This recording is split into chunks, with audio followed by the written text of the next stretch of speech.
Halo semuanya, Assalamualaikum warahmatullahi wabarakatuh. Nama saya Asto, selamat datang di Semut Buku.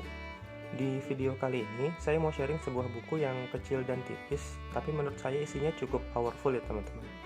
Judulnya adalah Mengenal dan Menjadi Muhammadiyah.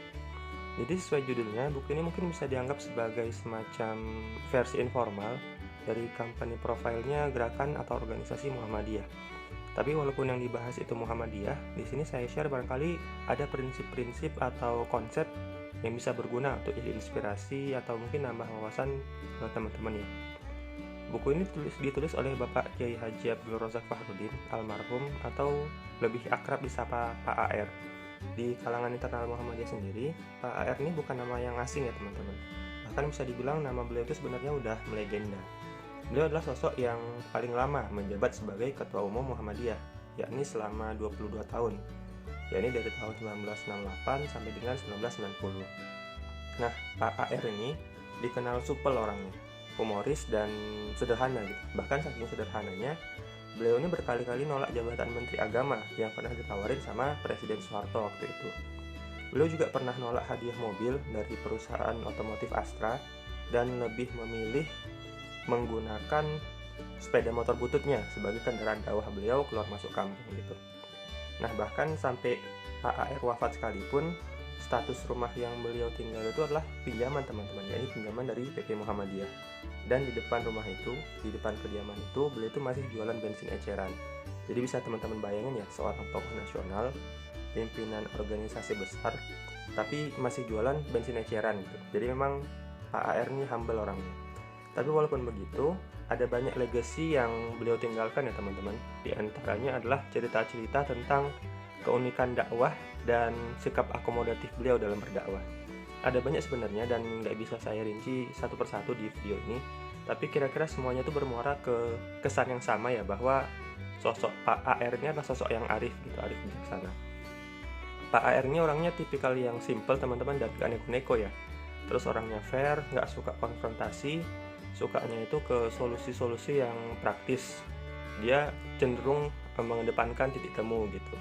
Maka nggak heran ketika hidupnya beliau ini disegani oleh banyak kalangan. Bahkan Pak Harto sekalipun selaku penguasa Orde Baru tuh hormat sama beliau. Nah, kembali ke soal buku teman-teman. Jadi pada intinya buku ini kalau saya ringkas, dia itu bercerita tentang 3 tema ya. Pertama adalah tentang pengenalan Muhammadiyah itu sendiri. Kedua adalah tentang pedoman berislam. Dan ketiga adalah pedoman berorganisasi. Nah, 3 tema ini semuanya dijelasin dengan sederhana teman-teman dan to the point. Jadi bahasannya itu sangat ringkas, sehingga pembacanya itu bisa langsung dapat intisarinya lah kira-kira gitu. Nah, di tema tentang pengenalan Muhammadiyah, pesan inti yang mau disampaikan itu adalah bahwa Muhammadiyah itu adalah sebuah gerakan dakwah. Dan Islam yang diusung Muhammadiyah itu bukanlah Islam yang beda dengan Islam yang dianut oleh kebanyakan orang gitu. Jadi rukun imannya sama, rukun Islamnya sama, Tuhan, Nabi, kitab sucinya sama, pokok-pokok akidahnya sama, dan seterusnya gitu. Nah teman-teman, penjelasan soal kesamaan ini saya kira penting ya di saat itu, karena memang konteksnya di zaman Pak AR dulu itu memang nggak sedikit masyarakat, terutama yang ada di daerah pedalaman atau pedesaan yang cenderung menganggap Muhammadiyah seolah-olah sebagai sebuah sekte atau aliran baru dalam Islam gitu. Nah, lalu hal lain yang juga dijelaskan oleh penulis di topik ini adalah bahwa Muhammadiyah itu orientasinya bukanlah memperbanyak pengikut teman-teman, melainkan memperbanyak amal nyata. Nah, amal nyata inilah yang kemudian termanifestasi dalam bentuk berbagai macam amal usaha, kayak masjid, sekolah, perguruan tinggi gitu ya, terus rumah sakit, perkumpulan bela diri, kepanduan, dan seterusnya. Nah, Pak AR ini justru beranggapan banyak anggota itu nggak terlalu penting sebenarnya. Dikit tapi berkualitas itu lebih baik daripada banyak tapi kayak buih gitu. Nah, oleh karena itu Pak AR justru mewanti-wanti orang-orang yang mau masuk dengan ke Muhammadiyah itu supaya nggak buru-buru masuk dan nggak asal masuk sebelum mereka itu mengetahui atau paham hakikat dan konsekuensi dari keterlibatan mereka di Muhammadiyah begitu. Lalu ke tema berikutnya, yakni pedoman berislam. Pesan utama yang disampaikan penulis itu adalah kira-kira bahwa warga Muhammadiyah itu harus benar-benar komit dengan ketentuan syariat. Jadi apa yang diperintahkan tuh dijalankan dan apa yang dilarang tuh ditinggalkan gitu, simple. Sholat wajib sebisa mungkin dilakukan berjamaah. Kalau nggak bisa di masjid ya minimal di rumah lah berjamaah sama keluarga. Lalu anak-anak muda-mudi itu jangan dibiasain berdua-duaan. Mereka harus menghindari aktivitas yang mendekati zina. Kira-kira gitulah konsep besarnya. Lalu selain itu, selain komit dengan syariat, juga dianjurkan agar kita tuh beragama dengan sederhana teman-teman. Yakni mencukupkan dengan apa yang ada tuntunannya aja gitu. Jadi nggak ditambah-tambahi dan nggak dikurang-kurangi. Lalu terakhir di tema ini, Pak AR itu juga berpesan bahwa warga Muhammadiyah itu juga jangan sampai mengucilkan diri dari pergaulan masyarakat. Justru di masyarakat inilah mereka itu harus berkiprah jadi bagian dari solusi gitu. Jadi harus rajin silaturahim, rajin bertandang, rajin bertamu gitu ya. Terus harus saling bantu kalau ada yang kemalangan, saling jenguk kalau ada yang sakit, ikut gotong royong gitu, nimbrung di usaha ekonomi bersama dan seterusnya. Nah, lalu berikutnya di tema tentang pedoman berorganisasi, pesan inti ada beberapa ya teman-teman. Jadi pertama itu seluruh warga Muhammadiyah harus sadar bahwa bermuhammadiyah itu menuntut keikhlasan gitu. Jadi jangan berharap dapat dunia di Muhammadiyah. Haraplah balasan dari Allah semata, karena memang Muhammadiyah ini adalah sebuah gerakan dakwah.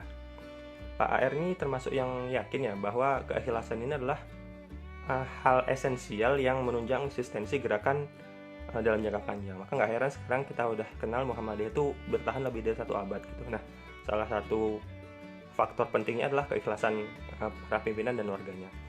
Lalu kedua, cabang-cabang organisasi itu seyogianya bersikap independen teman-teman, termasuk soal dana. Jadi maksudnya itu cabang itu nggak bergantung atau berharap sama pihak lain gitu.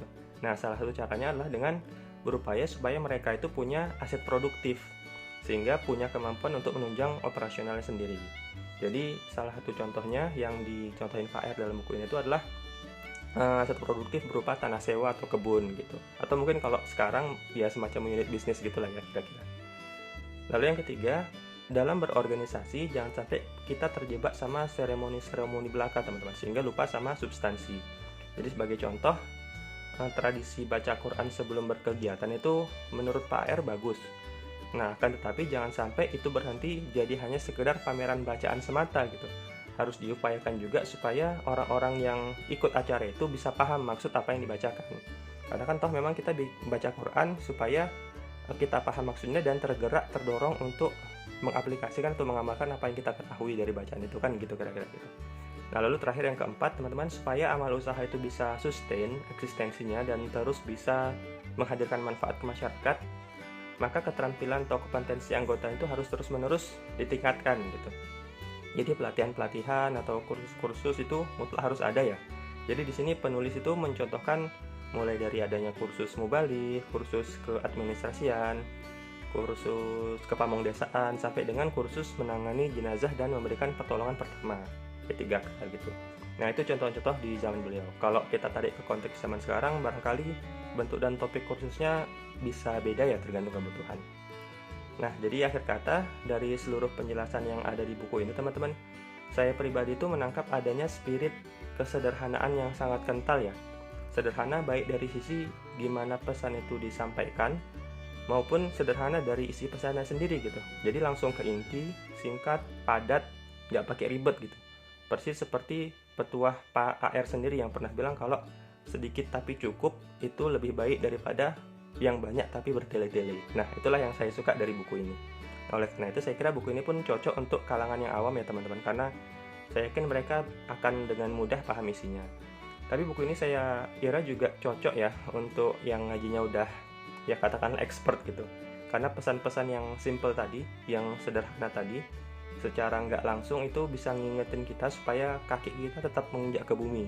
Jadi jangan sampai kita punya wacana yang terlalu kompleks gitu, terlalu sophisticated, tapi pesan intinya malah kabur di tengah-tengah masyarakat. Oke teman-teman, itu aja barangkali review saya dari buku ini. Makasih udah meluangkan waktunya untuk nonton video ini sampai akhir. Teman-teman silahkan klik tombol like kalau seandainya suka dengan review ini, dan silahkan juga dislike ya kalau nggak suka. Terus jangan segan-segan juga untuk komentar, misal ada hal yang menarik untuk didiskusiin mungkin, atau mungkin ada perspektif lain yang mau disampaikan.